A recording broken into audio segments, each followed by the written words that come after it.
Hey guys, Omar here, and it's just a regular old beautiful day. I thought I'd come out for a walk. Excuse the goggles, I know they're dorky, but I want to be able to open my eyes. We've got a little bit of a blizzard going here, and I thought I would come out and just take some pictures, of course, instead of being cooped up in the house, but also talk to you guys a little bit. The question is, do you need a weather resistant camera? And of course the answer is no.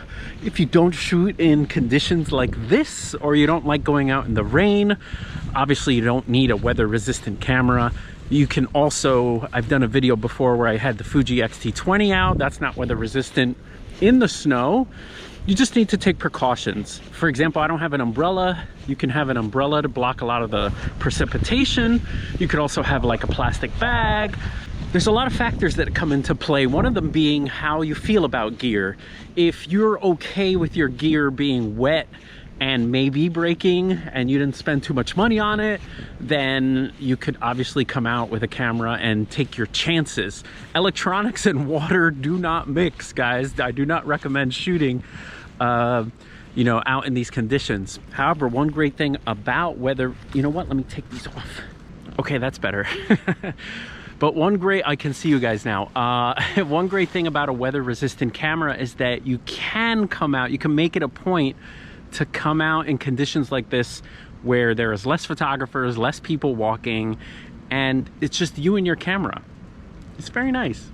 Now, instead of just taking also some random photos, I brought out two weather resistant cameras. I brought out the Sony a7 III with a 20mm 1.8 lens that has a little rubber gasket around it for weather sealing, and the Fujifilm XT2, also weather sealed, with the 16mm 1.4 because that's weather sealed. I figured I would shoot both in black and white. Fujifilm with the popular Acros film simulation, totally at zero, no special editing. And believe it or not, Sony has their own secret little Acros film simulation called black and white.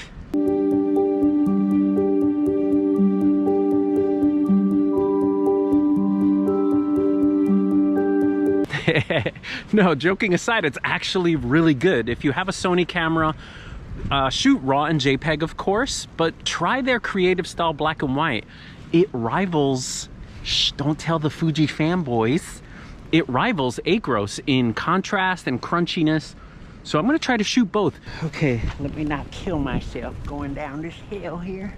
All right, so I see these cool little snow goblins over here.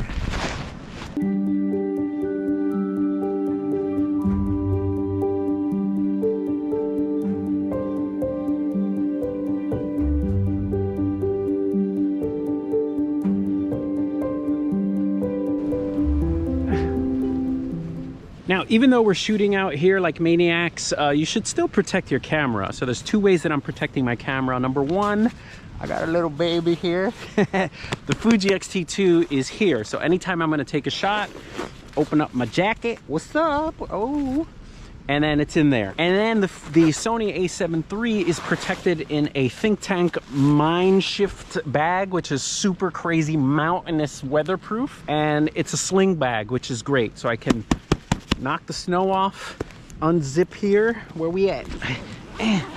We could unzip, open quickly. The camera's facing down so the lens doesn't get any snow, and I could take out the Sony and then put it back in there and close stuff up. Weather resistant doesn't mean come out and just drench your camera. You know, you should also protect it, even though it is weather resistant. Sorry, I gotta wipe your face. I'm scared. Okay, let's see what we got here.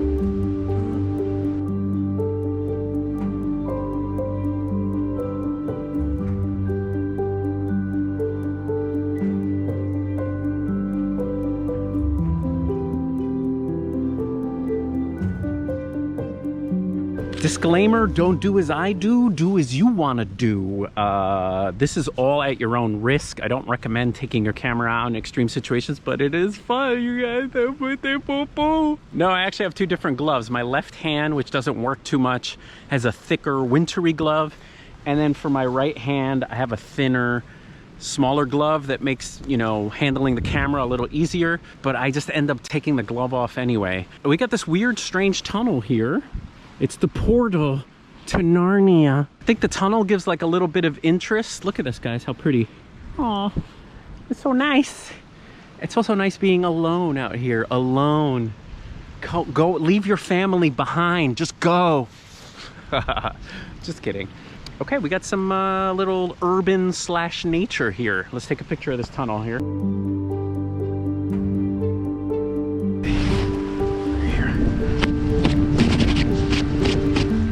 By the way, guys, I am shooting Aperture Priority, so everything is auto on the camera except by aperture. That way I can decide if I want more depth or less depth. Okay, tip number 45. We're not counting. Experiment with shutter speeds when you're shooting snow. You may prefer a slower shutter speed to give the snowflakes a little bit of motion, or you want to crank up that shutter speed and make them super sharp. So decide what look you like and stick with it. No, don't stick with it. Do whatever you want. If anyone finds this tape, I'm 10 minutes from home.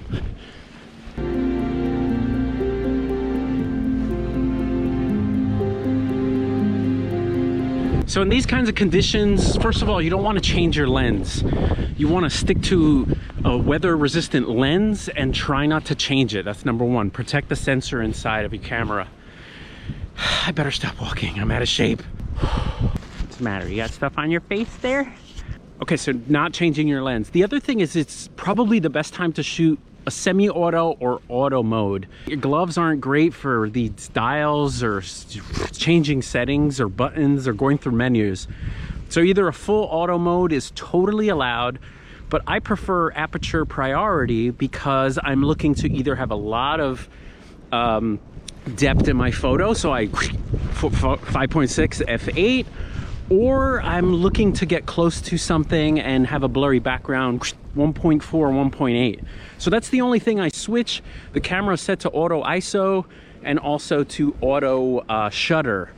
Watch your shutters though. If it gets a little dark, you may get some camera shake, so be careful. Let's go here.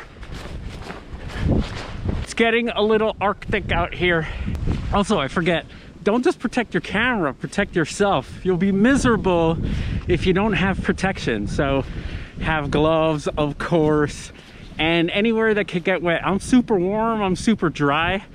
Only my face is annoyed because I'm talking to you, but that's why I bring goggles, so that I can walk around all comfortable and be in my own little cocoon. So make sure that you have the right gear clothing wise, because you'll be miserable shooting. Then you'll blame it on the camera and you'll be like, Sony sucks, man, Sony sucks.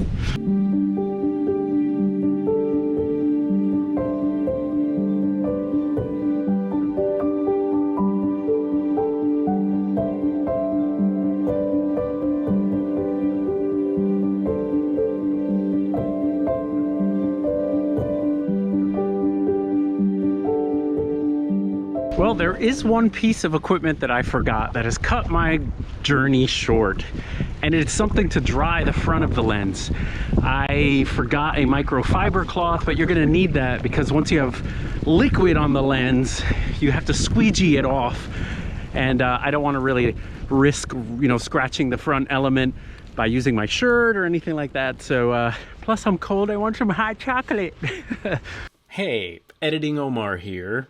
I had a couple of weird things happen, so I wanted to butt in for a second. Number one, the GoPro started to glitch. I don't know, it's supposed to be an action camera that can handle wetness and coldness. So it started to glitch a little, which is a little strange. And also the Fujifilm XT2 got a little too wet. The rear dial didn't want to work anymore. I feel because I had it on a camera strap, it was facing down, and that was the most vulnerable spot, was the rear dial. And so a hint, if your camera does get wet, throw it in a bag of rice. I threw the Fuji XT2 in there. The bag of rice will absorb all the moisture, and it did it with the Fuji XT2. The rear dial was working again and the camera was fine, but again, at your own risk. Water, electronics, not a great combo, but I had a lot of fun. Anyway, just like usual, this was just about getting out and shooting and having a good time. Hope you guys are home and cozy, and I'll see you guys next time.